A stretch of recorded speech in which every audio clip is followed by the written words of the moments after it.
Maraming nagsasabi, truck driver lang daw kami, pero ako ang masasabi ko, bilang isang truck driver, particular sa tanker, may laki yung naibibigay namin sa komunidad.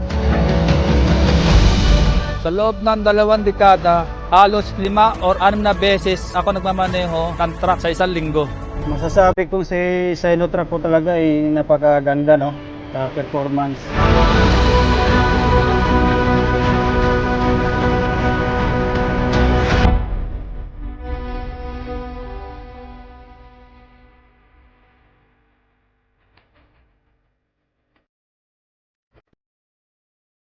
Ang Sinotrack, matibay talaga siya. Alam mo naman, pag Sinotrack matibay talaga. Asahan mo talaga sa kalsada. Mas modelo na yung truck na ginagamit ko. Sinotrack, masasabi ko talagang maganda. Hindi lang siya basta moderno. Safe siyang gamitin, maaasahan.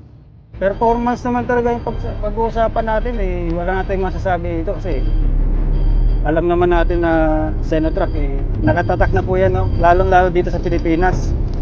Yung salamin niya, mas malawak yung nakikita ko. Hindi ko kailangang mag-alala na baka may masabi ako. Yung sa mga paahon o mga malulubak na kalsada, madali ko siyang napupuntahan kasi nga, yung lakas ng makina niya, talagang maaasahan.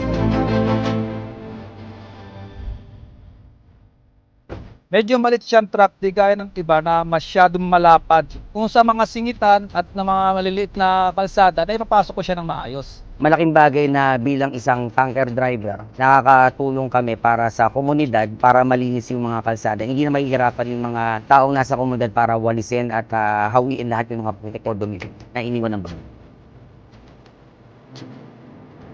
Bilang driver, hindi lang produkto ang dala ko kundi progreso ng bawat isa. Ako, si Edson, at tiwala ako sa Sinotrack.